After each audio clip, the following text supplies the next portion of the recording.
Hello, everyone. Welcome back. I am Christine Dixon of The Ordinary Sacred, and I don't have my little earphones today, so hopefully you can hear me because I usually use that for the microphone. But today I'm excited because I'm going to do a book review and a book giveaway on this wonderful book called Outshining Trauma by Ralph de la Rosa, A New Vision of Radical Self-Compassion. So, before I get into the book, and actually, I love this book so much that I'm going to talk about the introduction and the first chapter today, and then I'm going to do a video about each chapter over the next several weeks, kind of like a book club, right? So if you want to get this book and you want to follow along with me, maybe you already have it, or maybe you win it in the giveaway. You can read the chapters and come back and kind of hear me talk about it and maybe share your thoughts in the comment section. As I was reading this book, each chapter had such gems in it that it was inspiring to my system. And I thought, oh, I really want to share about, more than one video on this book. So that means it's a really good book. And spoiler alert, I recommend it. Um, but interesting story with this book. So when I was in Ecuador last fall, I got an email from a woman who said, this new book by Ralph de la Rosa is coming out. Can we send you one for free? And I said, sure, you can send it to my PO box, but I won't be there for a few months and I won't be able to, promote the book. And she said, oh, no, no, we're not expecting you to promote or do anything like that. We just would like to send it to you. So I said, yeah, that sounds great. Okay, so fast forward a few months, we come back and I hear that there's this new book out about the integration of internal family systems and Buddhism. And I think, ooh, I have to get this book. So I order it and I get the book. Probably less than a week later, I go and check my PO box, and sure enough, I have the free book that was sent to me. It was the same book that I already was excited to get, but I had at that point I had never heard of Ralph de la Rosa, so I didn't connect it, I guess.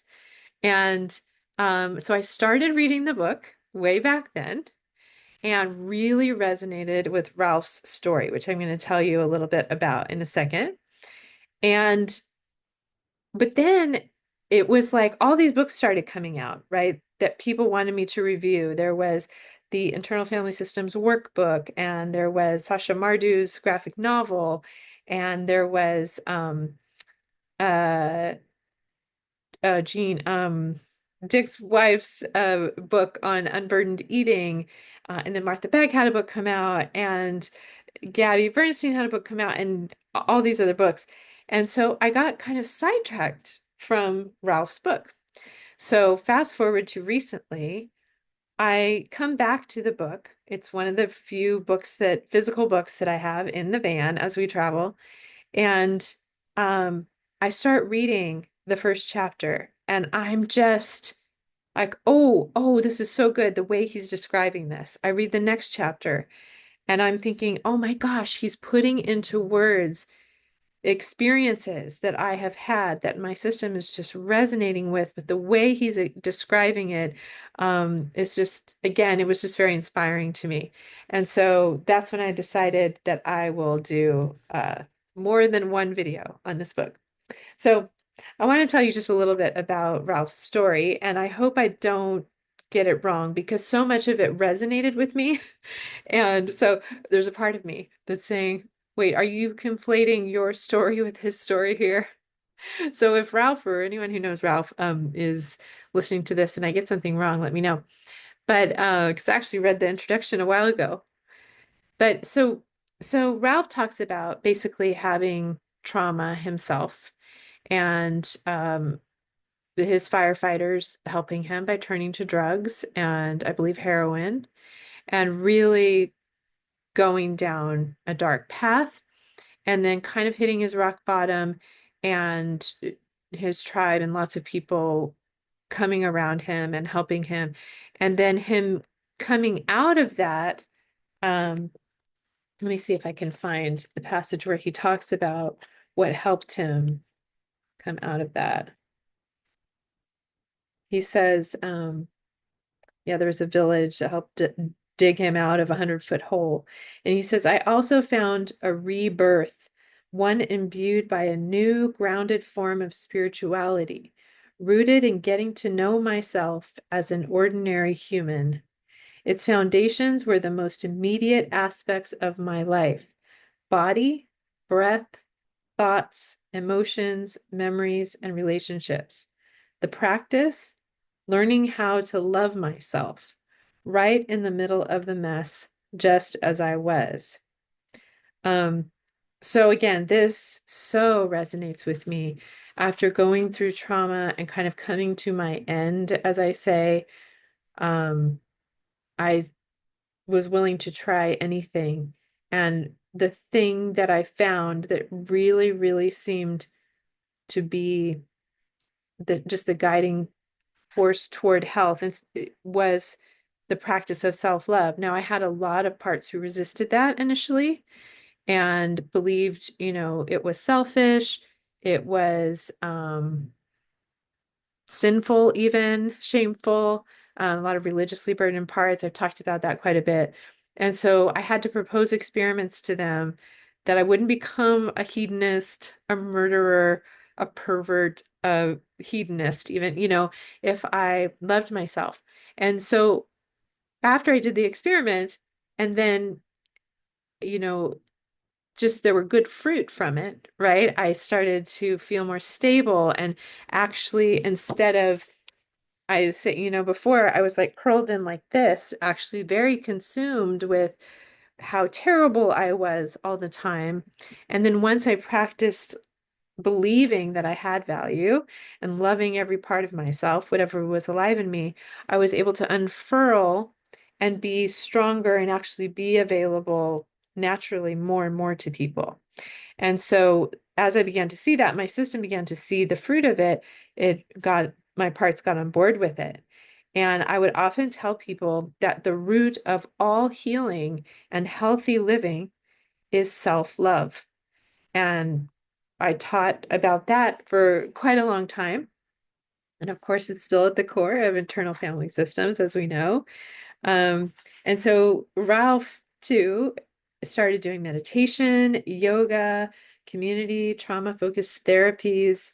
And I relate, at the time I was just grabbing everything, somatic mind-body practices. When he talks about thoughts, it made me think of the work, right? Questioning our thoughts or some CBT type things. Emotional health, right? I think of ACT,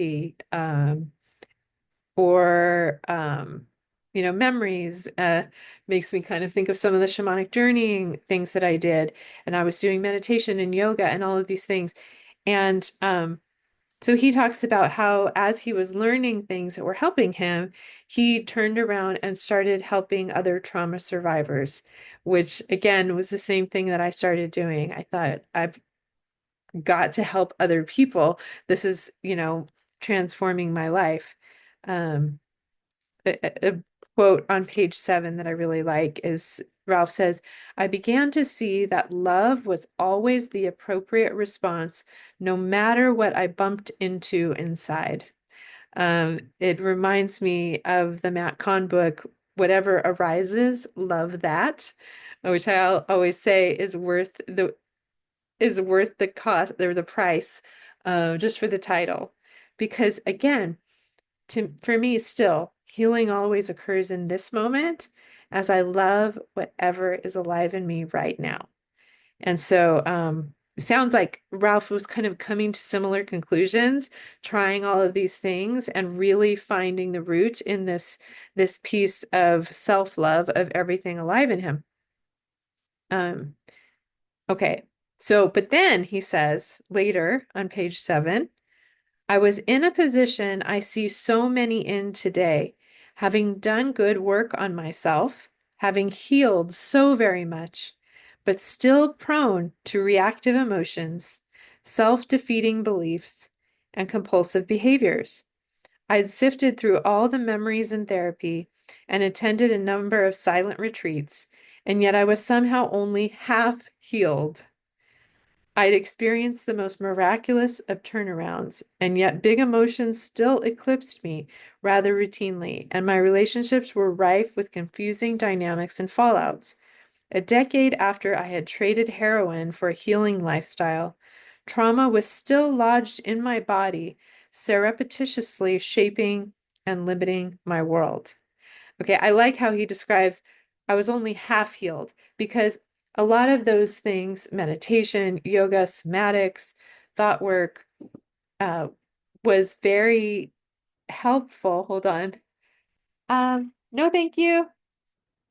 So did you extend another nightmare? Yes. Okay, thank you so much. That was that was housekeeping. Just just a fun little thing being in a hotel. Um, so um, where was I? So yeah, how he says, is half healed because there is healing in all of those things. It's not that there's no value in them at all, but it's just kind of half of the equation or part of the equation. But like Ralph, I think for me, it was, I often see it like these stepping stones, like these pavers that are paving the way toward the whole picture. And so sometimes I'll see people come to IFS and they don't have those stepping stones yet. And so maybe it's more difficult for them for their parts to receive IFS or to receive their own self, right? It may be very difficult for them to do IFS on themselves, right? Because they haven't had this practice of meditation and stillness and attention to the body, and compassionate witness to whatever's alive in them, which really is self energy. And so as that self energy is cultivated, it's like I think he describes it it needs somewhere to go. And so basically internal family systems provides this map of where to focus that and how to heal the parts that are stuck in various roles and different times. Okay, so he had done this and he had already had groups that he was leading and helping with these kind of mind body spiritual meditation practices. Um, um, So he says, like many others, I believed compassion and self-love were the way, but I struggled with what this actually meant, and especially with how to actually apply self-love to affliction with any level of precision. So at that point is when internal family systems came into Ralph's life, and it's very similar for me. And he recognized it as, oh my gosh, this is providing the path to how to hone this self-compassion in to actually heal these parts with precision. I love that word because I would often say in the past and continue to say that IFS for me is the most direct, effective, holistic, compassionate healing model that I have experienced. It has all the pieces and is very direct in its transformation. So, so he talks about how he recognized IFS, ran with it, saw its efficacy, and he would engage his own parts kind of in a meditative state. And he was able to unburden parts, and he saw incredible healing and transformation from being able to do it himself. This is very similar to myself. I think because of the similar background, I was able to use IFS, um, in my own system on my parts. And so since he's able to do that and he is experiencing kind of that other half of healing and so excited about it, yeah, he says, um, fascinated and relieved, this is on page 10, I lay on the floor of my tiny shrine room for weeks, intensively processing my traumas in new ways. Things I had felt stuck with for years began moving toward unburdening very quickly, and parts of me I had long considered neurotic and unwanted began dancing in my awareness, revitalized, feeling seen. He says, IFS propelled me into feeling truly at home with myself. So again, just this very clear path of what it looks like to for that compassionate self to interact with the parts in the system, right?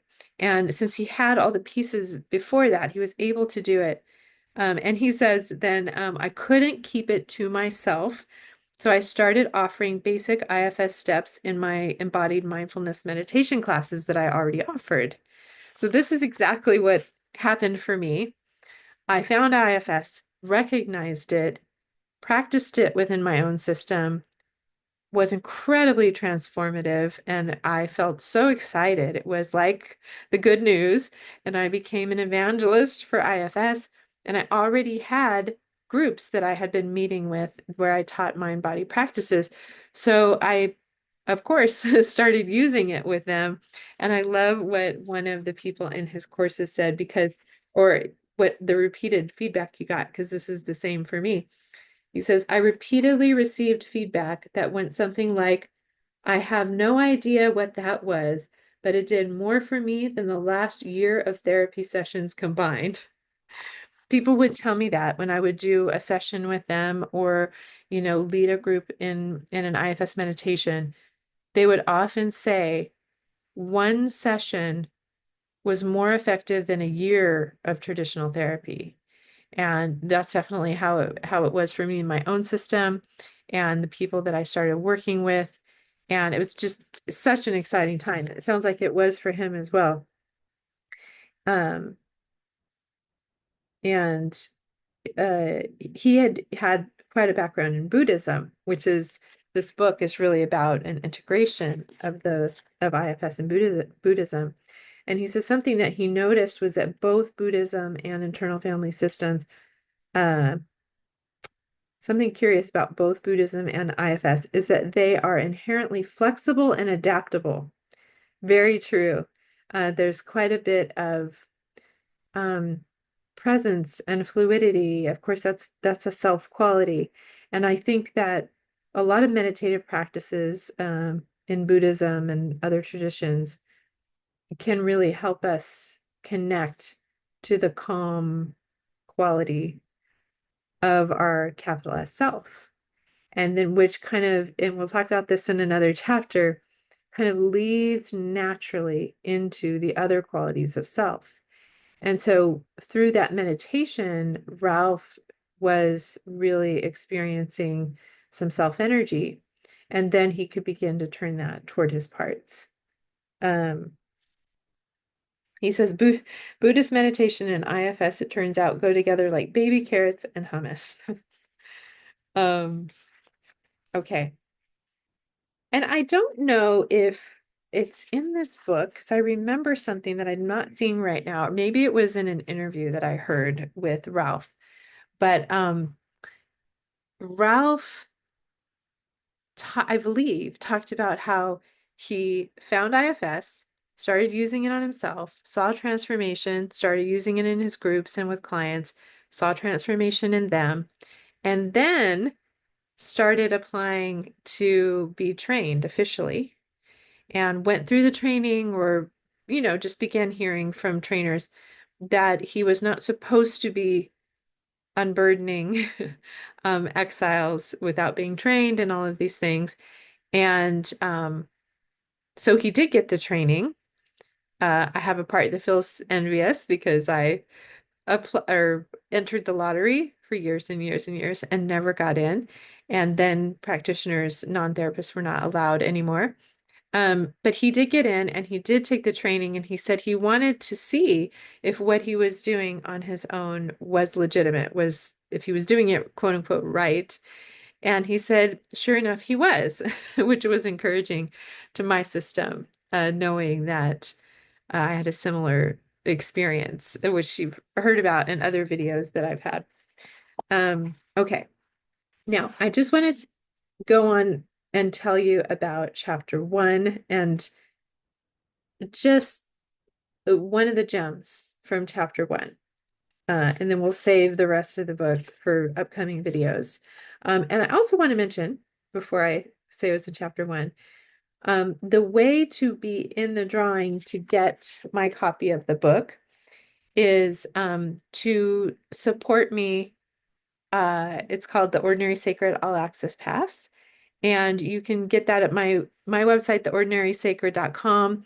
And basically, since I'm experimenting with gift economy, everything on my website is offered as a gift to anyone who would benefit from it. And so you don't have to sign up for that. But those who do are generously supporting me being able to offer that by essentially paying for the website to continue to exist.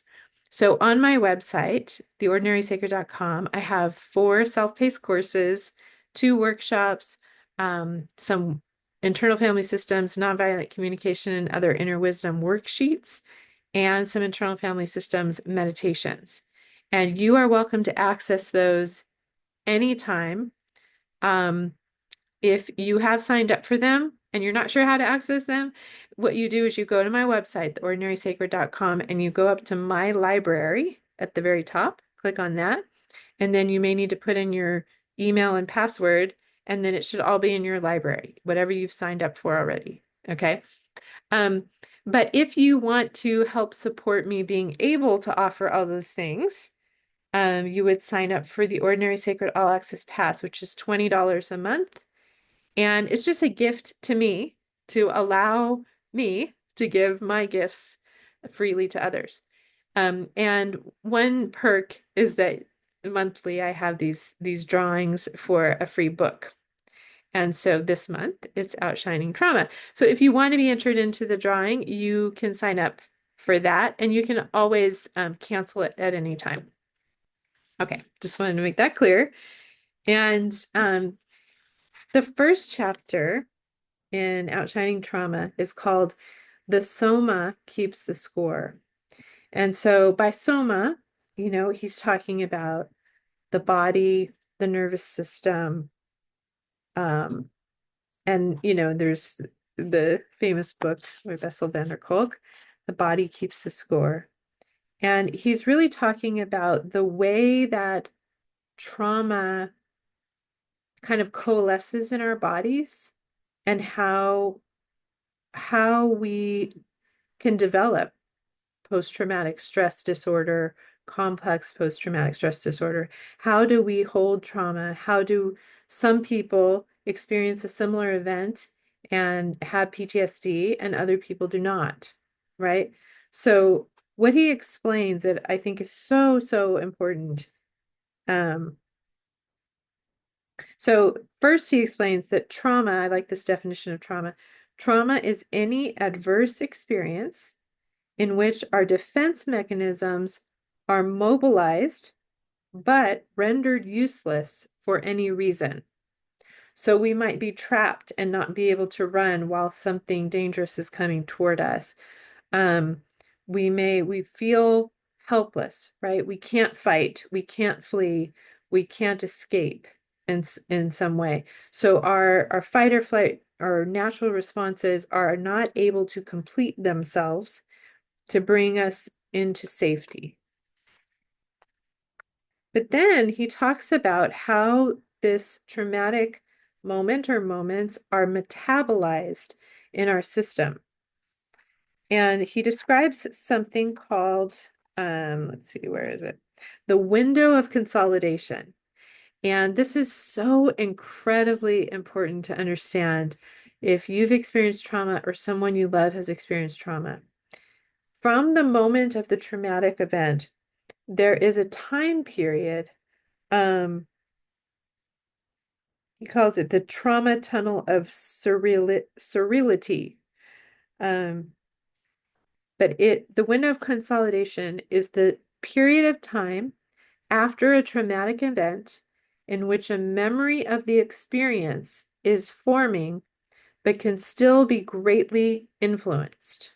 Okay, so let's say as a child, you fell and broke your arm. You fell out of a tree or something, right? That was a traumatic event because you couldn't save yourself. You felt helpless. It's painful. Maybe people laughed at you or something, emotionally painful. And so you have that trauma. Now there's a window of consolidation, a period of time that can be hours, a couple days, where um, that memory is being the kind of stored in your circuitry in your brain and in your body, but it can be influenced particularly by whether or not you or I have a compassionate witness, someone who shows care for us, who validates our pain, who maybe helps us in some way, gives us comfort, shows us that they see us, that we matter, that our pain matters, that we're not alone, that they'll protect us or help us in some way, right? So when we have that compassionate witness in the window of consolidation, that traumatic event gets stored in our brain, but is not, our parts don't get stuck back there because the compassionate witness actually helps us process and understand that even in difficult times, we're not alone and it's going to be okay. Okay. Now, if we do not have that, if we do not have a compassionate witness during that window of consolidation, it's as if our parts are stuck back in that moment of trauma and they desperately need to complete their fight or flight response. And they still need compassionate witness, right? So as Ralph explains it, let me see if I can find where he explains it.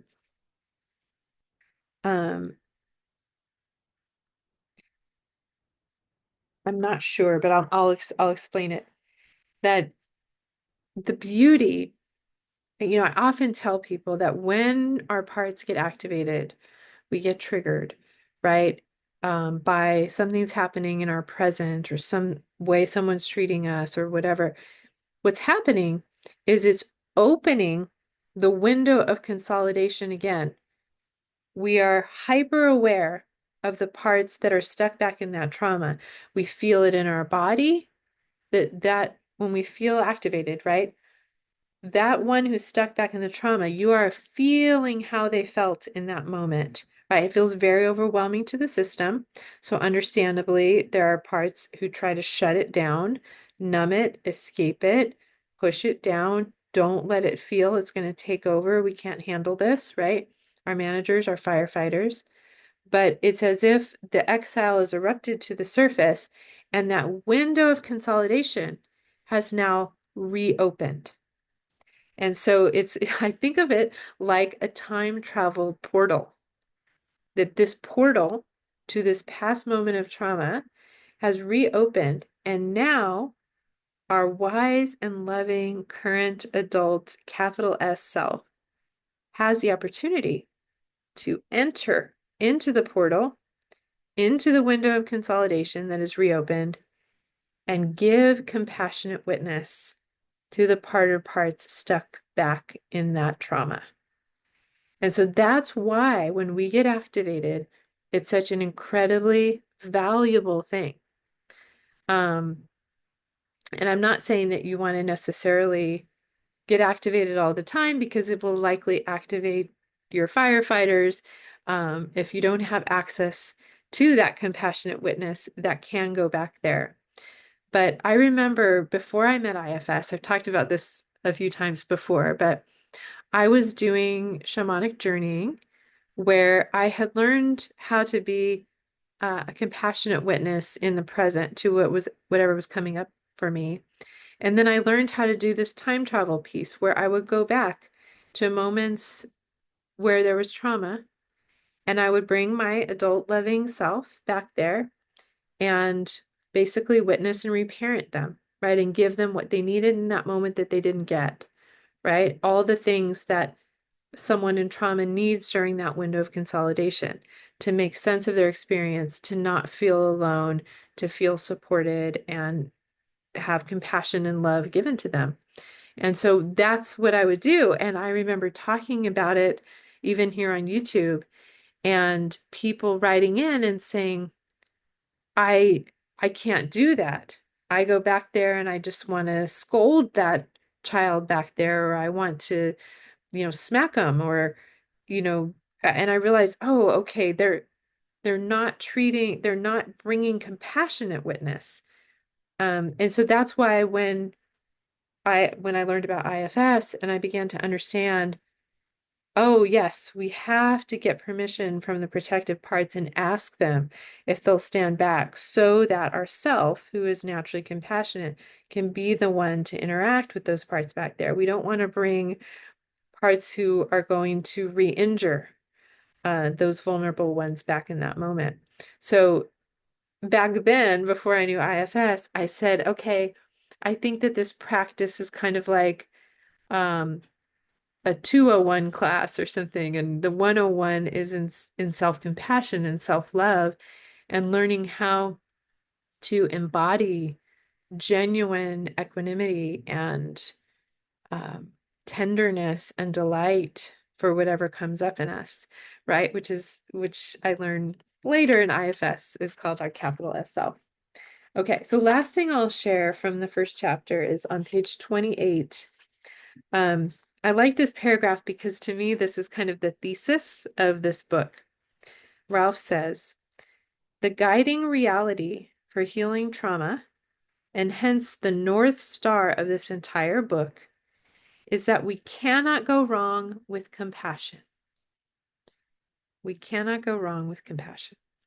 Compassion is alchemical. Alchemical? It's hard to say, like alchemy. Alchemical. When compassion finds a way into an adverse situation, it changes that situation for the better. It moves us in the direction of well-being and adaptive choices. When compassion mixes with traumatic stress, it has the power to reshape that suffering in surprising ways. And I could not agree more. I often will say, the healing process is always about bringing our compassionate core, our capital S self, into relationship, into connection with the parts of us who suffer. And also parts that don't suffer, that are just supporting us very well. But it's in that inner relationship, that loving, supportive, attuned, securely attached relationship inside that healing always occurs. And so, just like I said before I met IFS, that all healing and healthy choice comes from self-love. Really, what I meant was that the capital S self essentially is loving the small s self, which is all the parts, right? Whatever is alive in us. And it really is in that relationship that we find healing. So, I hope you're excited maybe to check out this book. And next week, I am excited to talk about chapter 2 because Ralph gives this incredibly, it was interesting, it was mind-blowing to me, but it was also like, oh my gosh, yes, this is my experience. My parts just got so excited about, he kind of talks about the path of how do we enter into self when we're blended with parts, when we don't have access to self. Because I, like Ralph, was able to do IFS on myself from the time that I learned IFS. And so many people are not able to do that. And I've thought, is there something special about me? Or I feel like, if I can do it, anybody can do it. I don't want to pressure people or make them feel bad that they can't do it. Of course, it makes sense if they can't. But Ralph kind of explains his path of what it looks like to ease into self energy and to be able to have access to it and provide it to the other parts. And it just really resonates with my experience. So in the next video, I will explain that and go over chapter 2. So if before that you want to get the book, you want to begin reading, if you want to be entered into the drawing for this copy, sign up for the Ordinary Sacred All Access Pass, and I will choose the winner of the book about a week from today, and and I'll announce that and let that person know. All right. If you have any questions or comments about Ralph's outshining trauma, please feel free to leave them in the comments below.